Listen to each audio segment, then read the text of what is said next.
Welcome to episode 63 of the Princeton podcast, produced by the podcast production team at HG Media, providing audio, video, and website design services here in Princeton since 1999. In this episode, our Princeton podcast host, Mayor Mark Freda, welcomed Rhodalyn Jones, Princeton's Director of Human Services and Affordable Housing. Rhodalyn shared insights into the growing challenges facing Princeton, including rising homelessness, food insecurity, and the need for more affordable housing. She described how her department coordinates essential services, youth programs, emergency housing efforts, and partnerships with local nonprofits to support vulnerable residents. Rhodalyn also highlighted community-driven initiatives like the annual backpack and holiday gift drives, and discussed future plans tied to Princeton's fourth round affordable housing obligations. Her deep roots in the area and commitment to equity and access make her an invaluable asset to the town's ongoing efforts to support residents in need. So without any further introduction, let's join our host, Mark Freda, who will begin episode 63 of the Princeton podcast by sharing a few announcements about upcoming events. Okay, here's some quick updates on events in Princeton. 4th of July holidays coming up. Municipal offices will be closed. That's Friday, July 4th. If you go to the town's website, princetonnj.gov, you can find a way to get on to a link that we have for a survey concerning the Westminster Choir College property. That would be great to get as much input as possible there. And I'm sure everybody's noticed we're doing a lot of repaving of roads. Over the last 2 years, PSE&G has replaced many, many miles of old gas lines, and their contractor is in repaving all those roads. So sorry for the inconvenience with the repaving, but the end product is pretty good. So we have a lot of roads repaved, which I know people have been concerned about and asking us about for quite a while. And recently, round 4 of the affordable housing process, we passed our plan, and our plan is under review by the state. So I think we have a pretty exciting and well thought out plan to try to provide more affordable housing in town for people. Anyway, there's always a lot going on. Check out the website. There's a lot of useful information there every day. There's also a calendar on there that's going to tell you when our mayor and council meetings are. It's really great if you take a look at those. You can see the agenda, what we're going to talk about. You can attend the meetings live. You can attend them by Zoom, or you could watch them on YouTube afterwards. Anyway, those are some things happening. Let's jump into our podcast. Ro, thanks for joining us today. Thank you for having me. Yeah. So first off, I want to be sure that we know what you do. Your role, I believe, is overseeing both human services and affordable housing functions for Princeton? That is correct. Both human services and affordable housing. Both offices are operated out of Monument Hall, and I oversee a busy and hardworking, incredible team of 12. There you go. That's a great way to describe them. I agree with you totally. So generally, what do we do within the human services function? So we serve as a referral and assistance office to essential services. We provide housing assistance, emergency housing navigation, housing application assistance, food access, application assistance for public assistance like Medicaid, food stamps, WIC, general assistance, which is also known as cash assistance. We also coordinate programs for residents. So we run 8 youth programs. These programs help to cultivate leadership, academic success, drug and alcohol prevention, and job readiness. In addition to these youth programs, we also deliver free dental and vision services to eligible residents. This is through our Community Development Block Grant. And finally, we coordinate an annual backpack and school supply drive, as well as a holiday gift drive. That's all? Not long. So what are the trends over the last year or so with the homeless population in Princeton? So I will zoom out a bit and then I will zoom in. So in New Jersey, we've observed a 24% increase in homelessness from 2023 to 2024. That's over 12,680 individuals who are experiencing homelessness on a single night. In 2024, our point-in-time count report demonstrated that Mercer County had a 31% increase between 2023 and 2024, which is obviously higher than the state average. In Princeton specifically, we observed a 29% increase from 2023 to 2024, again, higher than the state average. This surge is attributed to a combination of factors, including evictions, soft evictions, which is what we call non-renewals of leases, rises in rent, and the shortage of affordable housing. But along with that, mental health and chronic illness plays a significant factor. Now, Princeton's increase is, in absolute numbers, 6 to 9 individuals, but it mirrors a concern in our regional and statewide pattern. The numbers are just generally not moving in the right direction. Yeah. Okay, not a good sign. Mm-mm. All right, so another area of concern for a lot of people, food insecurity. How do we work in that area to help our residents? Generally through coordination and referrals. The Princeton Human Services Department, it acts as an information and referral source and connects residents with available resources and services. This includes SNAP, better known as food stamps, emergency food, and food pantries.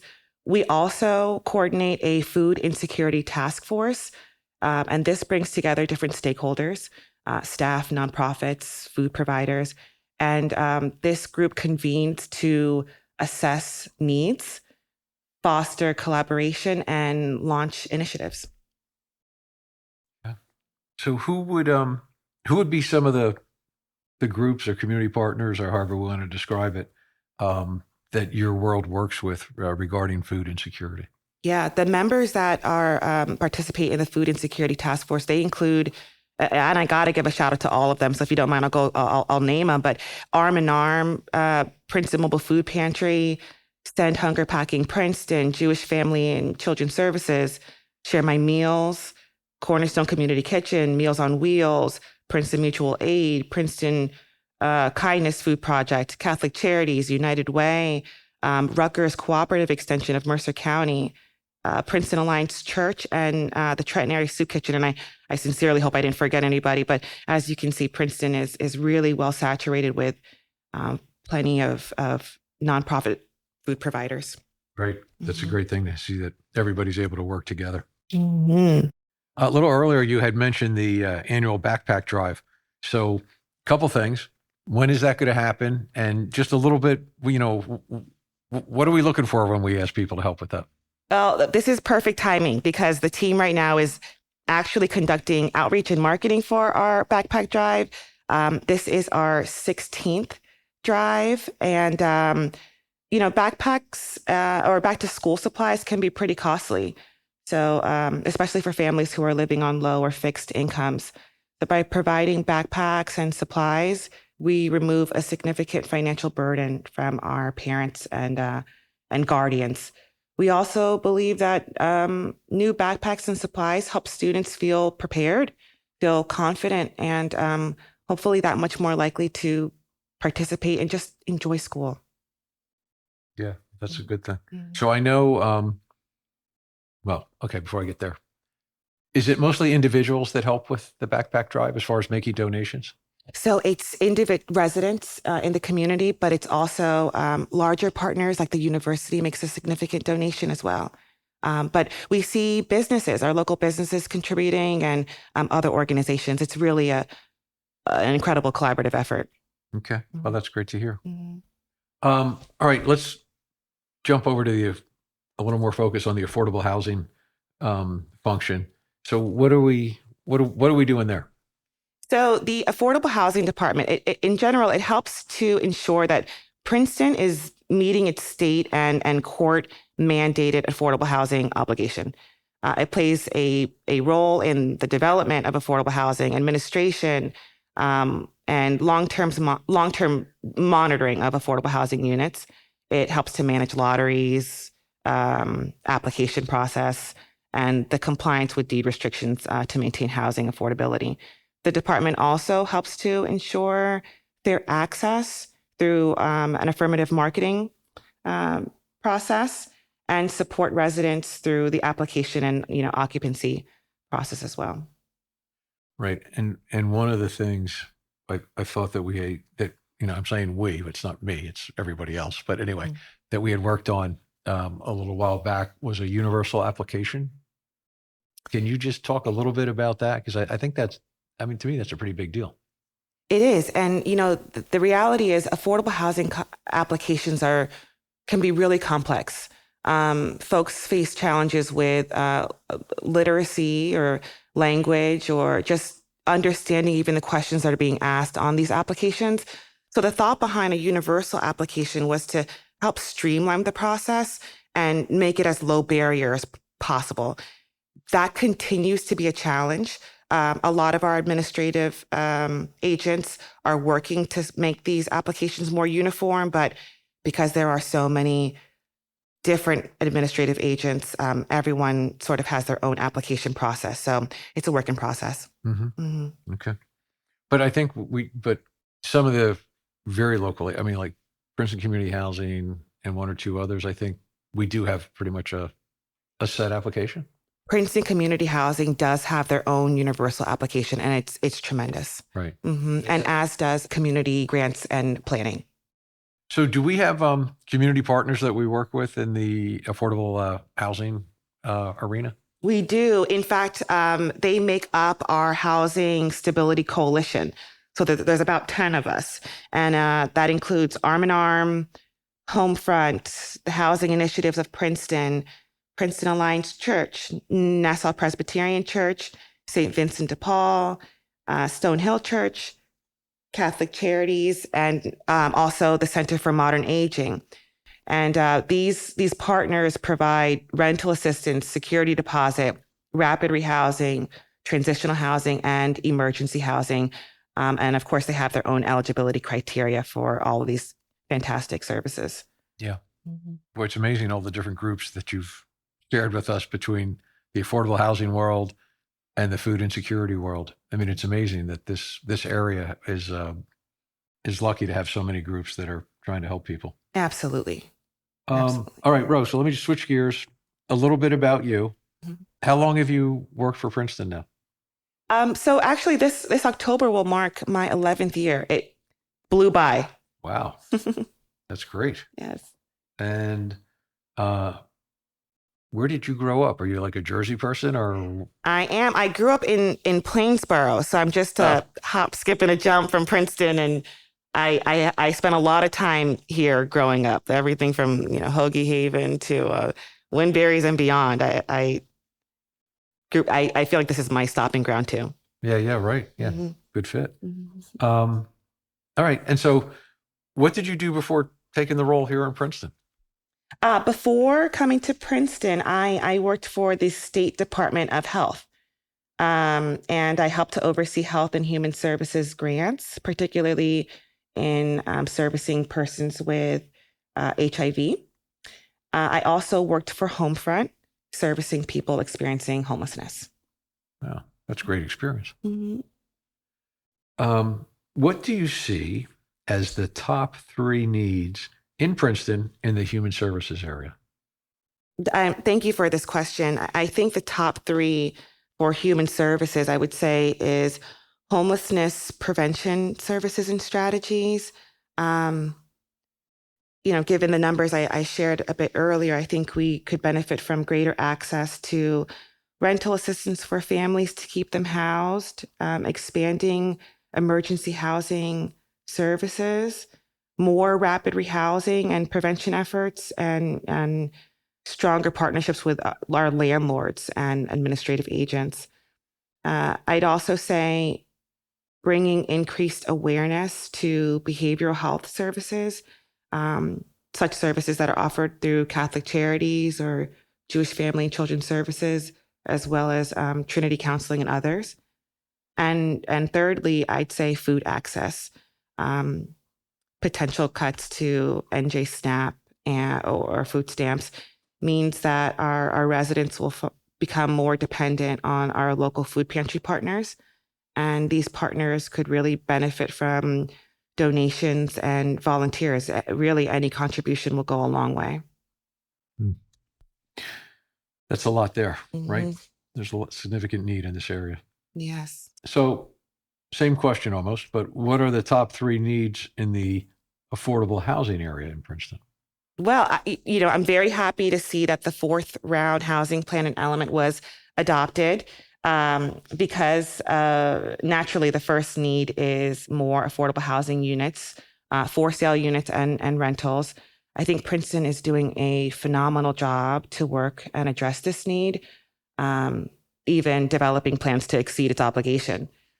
The second would probably be, with plans to develop affordable housing, we'll need to conduct stronger outreach to ensure that those who are eligible are aware of these housing opportunities.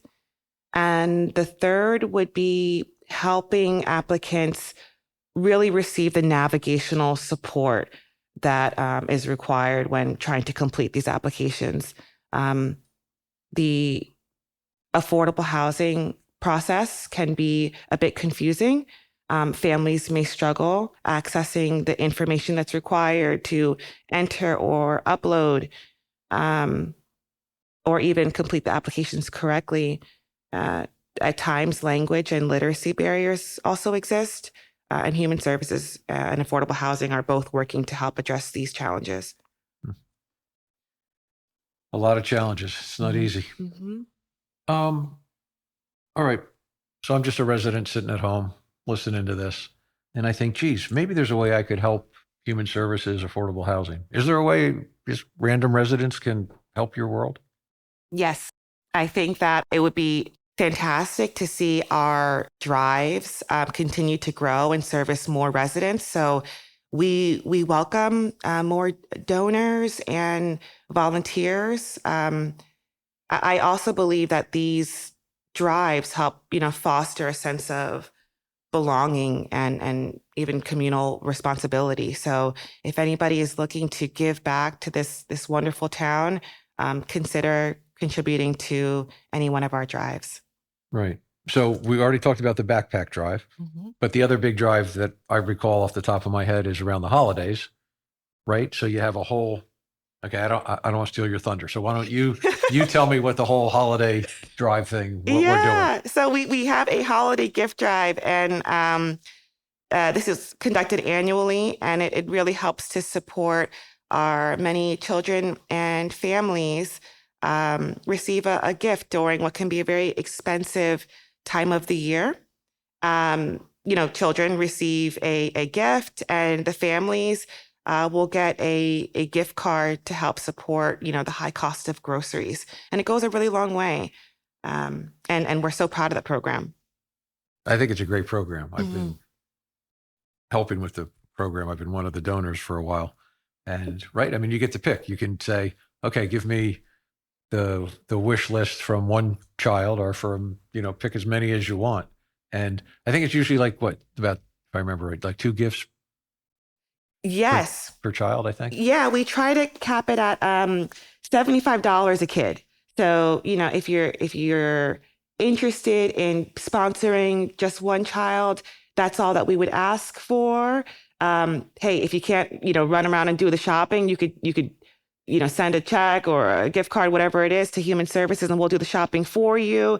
We just want to play a part in helping to, make somebody's holiday that much better. Yeah. Yeah, well, that's a great idea.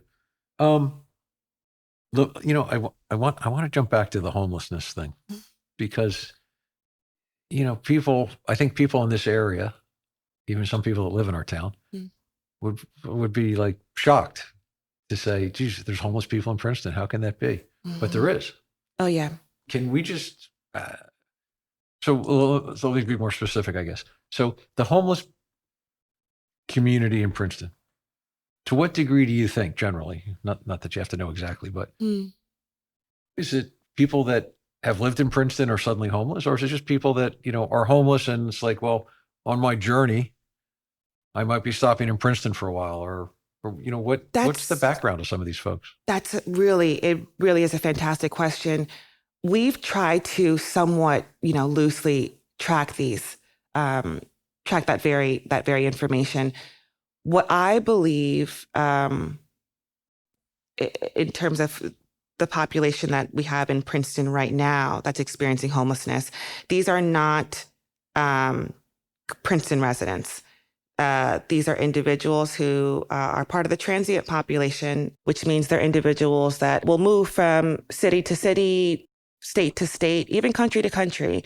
And they're really just in search of a place they can feel safe within. Okay. Yeah. I just think it's good to point out to folks that there are homeless people in Princeton. There are numerous people that have food insecurity. Mm-hmm. I mean, Princeton is not the stereotypical place that people might think it is. So it's always good to help point out that we have the same problems as many towns across our state and our country. Yeah, the need is great. Okay, so let me ask you this one. How about, are there things coming up that your world's going to try to be doing this year or next year that I didn't think to ask you about yet? Yeah. I mean, we hit on this a little bit, but we really want to highlight our holiday gift drive. This year will actually be our 25th year in 2025, and it's a special milestone. And we really want to do a big celebration for this very beloved community tradition. So, we invite the community to get involved by sponsoring a child, family, or apply if eligible. And for affordable housing, the fourth round housing plan begins July 1st, 2025, which means, we anticipate a lot of development of many more affordable housing units in Princeton. So we encourage you to spread the word and let eligible friends, family, and community members know to apply once the applications become available. And we really look forward to welcoming new Princetonians. There you go. It's very nice. Let me just say, so that something what you just said just triggered another question in my mind. Yeah. So if I'm applying for affordable housing, I think the way it works now is it's a lottery system versus you were the third person, I was the fourth person, and whatever. So is that correct? That's right. For brand new units where there is no existing wait list, individuals apply by a certain deadline, and then a lottery is conducted and witnessed by several individuals, including myself. And that's how we can ensure a fair and equitable process. And does it matter where I live when I apply? I mean, can I live anywhere in the state of New Jersey? That's right. It does not matter where you're from, if you want to apply and potentially live in Princeton. But certain applications are weighted a bit heavier. So if you live within the Region 4, which is what Princeton sits within, then your application will be weighted a little bit heavier. Okay. And then I have to assume that the wait list or however you want to define that list is got to be a lot of people. Oh, yeah. It depends on, who or which entity you're applying through. So if you're applying for an affordable housing unit that has an administrative agent, that is a very popular one.